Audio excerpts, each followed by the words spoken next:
Hey, I'm Brian. I'm Kaylene. And welcome to our veggie patch. Hi, we're going to be showing you lots of new things. First one is what to plant, how to plan out your veggie patch, I should say, what to plant and when. That's right, because not all crops grow in all parts of the year, so we're going to teach you how to do that. We're going to look at whether it's a good idea for you to build raised garden beds or whether you can plant in the soil that you've already got at ground level. Yep, and we're going to show you how to grow your own seedlings straight from seed. Yep, and then how to keep the bugs and pests away. So we grow everything organically here, so no sprays and chemicals. And then showing you how to fertilise to keep those plants growing nice and healthy and strong. And also when to harvest. So knowing when to harvest. Sometimes it's hard to know when you pick it or whether it's ready. So we're going to teach you that too. And then once harvesting's finished, we're going to show you how to collect the seeds from your plants so you've got seeds ready for next season. That's right, so you're getting free plants. You're going to be actually able to grow the food, take the seeds out of it, and then use them again next season to continue on. We're also going to look at soil health. We're going to look at composting, how to do that and produce beautiful rich compost, and how to grow herbs as well. Our aim is to get as many Aussie families as possible growing their own food in their backyard in these coming months. So our aim is to take everyone along this journey with us and not leave anyone behind, even if you've never grown a plant before. So get your notepad out, get ready, and let's get stuck into this.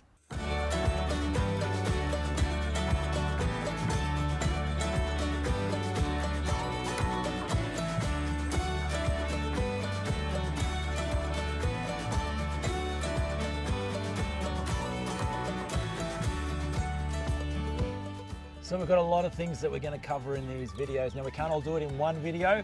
We don't want to overwhelm you as well. So what are we going to do today? So we're going to show you basically how to grow your seedlings. So from seed, super easy. That's right. Now what have we got in this tray here? This is beetroot.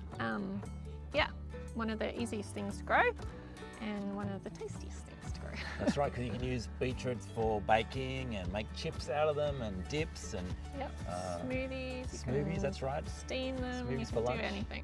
So that's right. So really super easy healthy for you. root vegetable to grow because the beetroots grow under the ground, and of course you can actually eat the beetroot leaves as well. So these are just like having a spinach.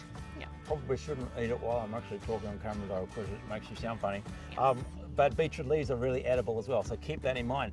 Now you can grow seeds outdoors straight in the beds, but you end up having a lower germination rate. I've got that bit of beetroot,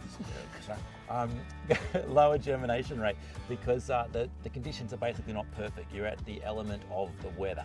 And so how are we going to solve that? So we're going to show you with our little propagation kit basically how to grow it straight into similar little trays like this. And it's kind of like a little incubation. Like sometimes babies, when their human babies are born, they have to go into incubation just because they're maybe not big enough yet or strong enough. So that's basically what we're doing with the seeds, so that they grow healthy and strong. Yeah, so you can give them like perfect environment for them to grow. Now, why are we doing this first? Wouldn't it be the most logical idea that we build our vegetable beds? So we're doing this process first because it takes a couple of weeks to get to this stage. Some seeds take a little longer than that as well. So then while they're growing, you can get your garden beds happening. That's right. So all of those people are sitting there going, oh, I want to get stuck into it and make my beds. The first thing we want you to do is to start sowing some seed and getting these little plants growing, so that while this is happening and they're sprouting and happy as can be, then you can start constructing your beds, and I'm going to teach you that in another video on how to do that. So let's head into the potting shed now, and we're going to show you how to sow the seeds and to set up a little propagation house. See you in the shed. Bye. Bye.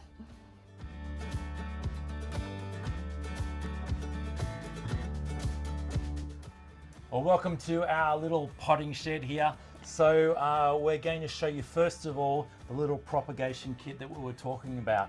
So this little kit here has the dome, that has the lid here. I'm just going to show you how this works. So in the close-up camera we can see we've got some little air vents here. You adjust this. You probably can't see it in the camera, but there's holes in here, and when you adjust it, it goes to the solid plastic, so it stops all the heat escaping. So you can adjust the humidity that way. We'll just put that lid to the side. And then in here we've got a total of 72 cells. So we can grow a lot of seedlings there. We certainly can. So when you're buying seedlings from, say, a nursery, usually a punnet has about 6 cells in it, so 6 plants. So what we're going to do today is because we're going to look at how many different plants we can grow at the moment. We want to maximize our harvest, don't we? Yeah. So what we're going to do is grow one variety of seed per row here. So we're going to have 6 plants here, and then all the way across 12. And so that's going to be 72. And I'd recommend, because there's roughly about 20 different plants that you can grow in this season now in autumn. And so I'd recommend you have 2 of these growing at once with all your seedlings in there, and then you're set. Yep. Okay. So we'll take that over to our soil mix. Just before we do that, I noticed the thermometer's there. Yes. Why is the thermometer important? That is so you know the temperature of the soil, because different seeds germinate at different temperatures. So if the soil's too cold or too hot, it won't germinate as well. Yeah, that's right. So sometimes you've got to look at all these different variables as to why you're having success or not having success with growing seeds, and one of those is temperature. So at the moment I'm in Sydney, and our temperature in autumn is quite mild. It's beautiful days, probably around the 24-degree mark.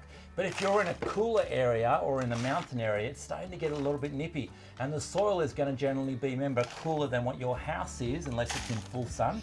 And so you need to check that soil temperature. So I just checked the temperature today, and in our soil it's about 20 degrees. So that's a great temperature for germinating seed. Everything's happy there. On the back of the thermometer packs, these are a special thermometer. They've got like a metal outside on them so that they don't break. You don't want the glass breaking in the soil. So it tells us, for example, that if the soil temperature is less than 5 degrees, then celery, lettuce, broad bean and peas won't sprout. So in Sydney, we've got no problem with that, but in the cooler areas, mountainous areas, you're going to have trouble. And so there's different temperatures for different seeds. So for example, cabbage is 10 degrees, whereas capsicums, beans, cauliflowers, eggplant, they need 13 degrees to germinate. All right. So how do you solve that if you have soil that's too cold? So what we can do is, thank you for filling that up, is we can use a heat mat. So this is a heat mat here. This one's actually specifically designed to go under this size tray. So we'll just put that on top, and you plug that into the power point, and it's a bit like an electric blanket for plants, isn't it? Nice. So it's a nice gentle warmth. It's not real hot, and it just warms the soil up to a nice temperature so that everything's happy and it germinates really well. So if you're in a cooler area, the heat mat is a great idea. If you live up north in the tropics, you don't need it, don't worry about it. But in the cooler areas, you are going to probably need that to get germination well. So you filled it up with soil? Yes. All right, now it doesn't look like you've packed it down very much. No, haven't packed it down because we don't want it compacted. We don't want to compact it, do we? No. So you filled it right to the top, and we know that when we pour water on it, it's going to settle down a bit, isn't it? Yes. Okay, so we don't really need to, need to go along and do this and push everything. Oh no, I've ruined it, haven't I? Yeah. So we don't need to go along and push everything down like that, because we need the soil nice and free and light for the seeds to germinate in. Okay, over here we've got another tray that we've been growing, and you can see these bean seeds here sprouting up very vigorously, like Jack and the Beanstalk here, as compared to these ones at the front here. These are, I'll just check my label, these are leeks at the front, and you can see they're only tiny little seedlings, although leeks grow into, you know, a really kind of solid plant, and they will thicken up, but at the moment they're only little tiny baby seedlings. So definitely our beans are ready to transplant out into the beds now. All right, so they're right to go. So we're going to grab some seeds now. We need to know what seeds we can plant at this season. So we're in autumn, and we need to look at crops that are going to grow all the way through autumn and into winter. Yep. Okay, so some crops are designed to grow in summer, in the warmer months. So if you think about it this way, generally fruiting crops, so fruiting means it has a fruit that hangs off. It doesn't mean it's like an apple fruit, but it's kind of like, you know, a pumpkin. It has a fruit, or a zucchini. It has something that's actually hanging off the plant. We've got all our seeds in there, very good. So that's a fruiting plant. So generally, those are the fruiting ones that we've got in there. Generally, fruiting plants are in the warmer months. So if we break it down, we might as well talk about crop rotation at this point, because this is really important when you're planning it out. So we've got basically, we want to rotate through the beds in our garden. Now this is part of good gardening practice, good farming, good organic growing, is that if you grow the same plant in the same bed over and over again, it's a big mistake.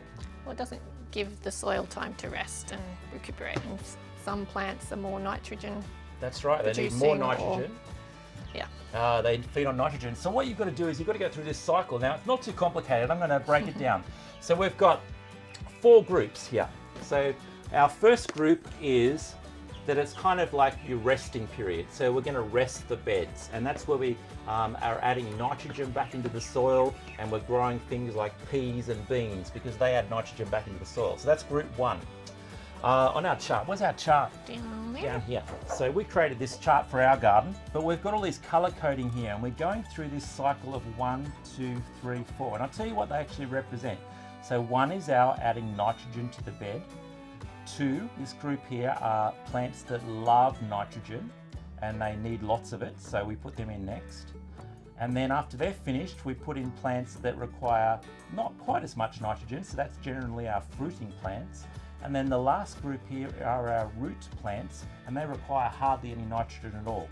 And so by that stage, most of the nitrogen's been used up, and that's where you're growing things that grow root plants like carrots and potatoes and turnips and all those things. So that's the process of crop rotation that we're going to be going through. Now, our beds outside, you've seen our veggie patch. We've got 1, 2, 3, 4, 5, 6, 7, 8 beds, and each bed is 8 meters across. So it's 4 beds of 2 meters is the way I've set it up. So they're 2 meters by 1 meter in size.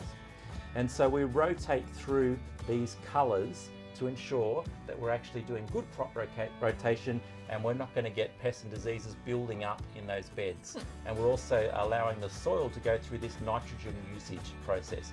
That's probably a bit complicated for everybody. Yeah, don't stress too much Don't about stress that, too much about it. You'll understand it more as we go along, and I'm going to explain it more in other videos. So we are going to be looking at our seed list. Yes. Or I'll refer back to this again. I'm just going to read out. These are all the seeds that you can grow at the moment. There's quite a lot of different things. So we've got artichoke. I've never actually grown artichoke before, but something that would be good to try.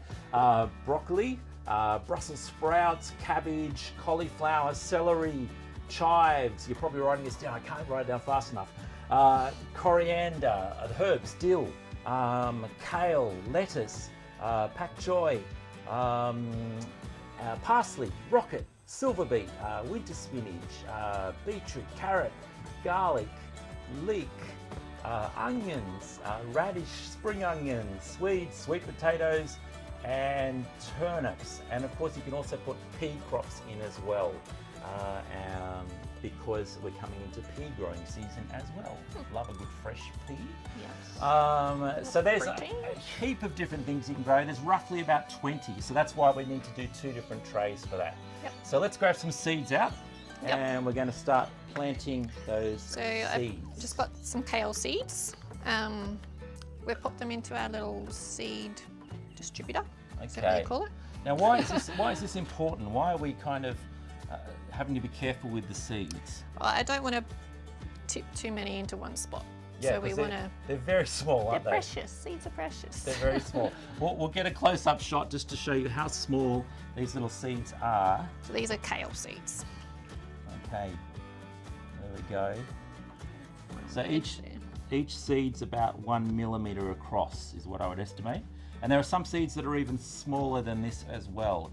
So we're using this little dispenser, and it's got little holes around the side here so that you can alter the dial and allow more seeds out. Seed is. And look, you don't absolutely need to use one of these. You can just spread them out with your fingers, but it is a bit just saves the accidental and like, oh, I can't find them all. Yeah. And you're wasting your seeds. You don't want to waste your seeds. Don't want to waste your seeds because, particularly at the moment, seeds are selling out. So we're noticing that people are writing to us saying, I can't even get any seeds, can't even get any seedlings. So I want to assure people that we've sourced a whole lot of seed. We've got thousands of packets of seeds lined up so that we can start distributing them to people who are Aussie Gardener members so that everyone can get involved with this. So don't panic about the seeds. We've got it under control. We've got a couple of different suppliers. They've said that they've got stock for us, so we're all good with that. So we're going to set that up. And what's something we need to know about these seeds though? So kale, very important. All seeds have different depths that you need to plant them at. So best to look on the back of the pack because they generally always tell you. So for this one, it says kale's only 5 mils deep, so half a centimetre. 5 mil, so you only a tiny little bit like this deep. Yep. If you plant them too deep, the light doesn't get to them, and then they don't germinate very well. I'm just going to use a pencil, but you could use anything just to create a little bit of a 5 mil. I can't even see the hole. That's it. You might need your glasses on for I this know. job. I'm getting old, you see. Yeah. Starting to need glasses. So some of the seeds, like if you look at a bean seed, if you think about when you've eaten a bean and you open it up, or a pea, the pea seeds are quite large, aren't they? Because of the actual pea. So, Brian, were you saying you wanted to put a couple of seeds per hole? Yeah. So generally we want to aim to put. Well, you know, what you can't see here is that about 5 or 6 went into the hole there. So that one's going to have lots. yeah, we're going to have lots of sprouting there. Generally, we want to aim to get about 2 seeds per hole.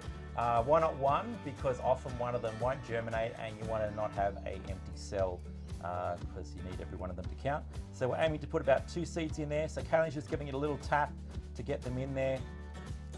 I find that when you don't use little seed dispenser, you actually use up the seed very quickly, because you think you've only put 2 seeds in, you've actually put about 4 or 5, and you get heaps sprouting up.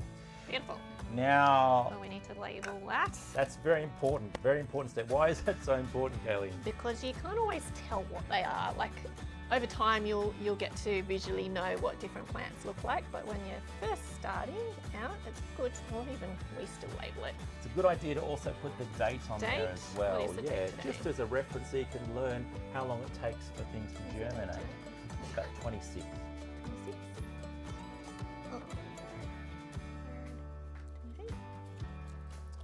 And we're going to label that row. So you need to keep really nice and organized when you're doing this, because you do need to know that this row here is all kale plants, and that this one here is going to be, what's that next thing going to do? I don't know. You Which might one do you want to maybe do? beetroot? Beetroot? Let's do some beetroot. And then you label them as you go through. And so these are little plant labels that are designed for this purpose. Really simple to use. You're going to need a whole set of those. Yeah, we've kept ours all organised into these containers. So we've got all our green leafy ones all together, our fruiting ones together, and our root ones together. Yeah, so we've got these little plastic containers, and that's where we keep all our seeds to keep them all organised. And as Kaylene mentioned, this one here is group number 3, which remember on our sheet before is the fruiting vegetables. So generally we're not sowing any of these at the moment because it's the wrong time of year. There is one fruiting vegetable you can grow at the moment, and that is your Queensland blue pumpkin. You can plant those fine. I'm not going to use the seed thing for this one because they're big, lumpy, aren't big they? and lumpy. And for beetroot, what do they say? 12 mils, so it's just over a centimetre. So it's quite a bit deeper. So Now, what happens if you do 14 mil? Is it going to make a big difference, Kay? No. It's not really. It's not too much of a Don't science. stress too much about it, okay? Don't have to measure it. They're just put it giving in. you the ultimate depth. Yeah. So here's our tray of beetroot here. And if we have a look, you'll see this cell here is only got 1 plant that's sprouted, even though it would have had 2 seeds in there. This one here, it's a bit hard to see this, I know, with the camera, sorry about that, but I'll tell you, this one here has 3 plants that have sprouted in here. So all 3 of them were successful. So we're aiming for 2 or 3 per hole. I just tapped, because they're quite big, I didn't do the hole deep enough, so I just tapped the top ones in a little. Just push them down a little bit. Yeah, that's fine. You don't have to be too exact, okay? The most important thing with seeds is to keep them moist so they don't dry out. Give them a bit of sunshine, and like I said, the heat mat's a good idea if you're in a cooler area. So it's going to put that one down. I won't crush those little plants, I'll put that over here to look after them. Shall I water those ones, Brian? Yes, give them a water. So normally you'd go through and do the whole tray. And some of your plants you might want to grow extra of. So that's a good little device there. What have you got? This is a cool little thing, bottle top sprinkler that That's you it. can add to any old bottle. And it's just a bit more gentle than using a big hose or Or a something big for watering your can. seedlings, because you don't want to disturb the seeds too much. Yeah, so that just screws onto the top of like a mineral water bottle. Very simple. Good idea for doing that. And then we're going to cover those up. Let's put the cover back on again. And we're going to keep the moisture in, so I'm going to close the holes like this. And so now we've got a nice kind of humid environment for these seeds to germinate. And then we're not going to put it into, we don't have to put it into full sun. That might be a bit too strong for it. But if it's somewhere, it could even be indoors if it's near a window and there's enough light there in the window, it would be a good idea. But otherwise it could be outside in a protected spot. Yeah, and then you need to keep an eye on it. And so you just need to come in and then give it some more water. I'd say you're probably going to need to water it most days. Sometimes you'll get enough moisture in there, but you just generally want the soil to be moist, not too soaking wet. Okay, so that's as simple as it is. Now, easy peasy. We just got to water them and wait for them to sprout. You know, if we were prepared, we'd have one of those, you know, time-lapse videos where we actually start seeing them sprouting. But we're not that techie. We're not going to go that far. No. But it's actually really easy to do when you've got one of these propagation houses. And now that we've got these growing and underway, the next step would be to start looking at, okay, how do we build the actual vegetable garden and building the beds? And we're going to cover that in another video. But this is something that you can get onto straight away. To make things easy, what we've done is we've sourced a whole lot of these propagation kits. And so you can buy those from us. They don't cost too much and you can reuse them again year and year after year. And then we've got the labels, we've got the little bottle top sprinklers, seed dispenser. the seed dispenser, we've got the heat mats, we've got, what else have we got? This is a snail trap. This is an organic way of catching snails. And it's a very happy way for a snail to die, because what you do is you take the lid off and you put some beer in here, and snails have very good taste, they like beer, and they're attracted to it, and they crawl into the beer and basically drink the beer, get drunk and drown. So it's a happy death. Well, for a snail it's a happy death, and it's much better than using poisons. See, if you use snail baits, which in the past everybody used snail baits, we've been guilty of that as well. The problem is that lizards, blue-tongue lizards also eat those snails, and if their snail has eaten the snail bait, the blue-tongue lizard gets poisoned. And if you've got lizards around, like we have a lot of skink lizards, we do have a couple of blue tongues, but I haven't seen them in the veggie patch, but we've got quite a few of the, you know, the larger skink lizards. Yeah. And see them every day in the veggie patch, so I'm hoping they're munching on my snails as well. That's right. So this is the little snail trap, so we've got these available as well. If you don't want to waste beer, I can hear a few blokes going, I'm not giving up my beer, is you can put yeast and water in here and it will do the same thing. Just cheap, cheap, nasty beer will be fine. They won't drown happy though. They'll just drown. It's yeast, it's what they like. Yeah, but they won't drown, they won't be drunk. It's liquid. I'd go with the beer. Go with the beer.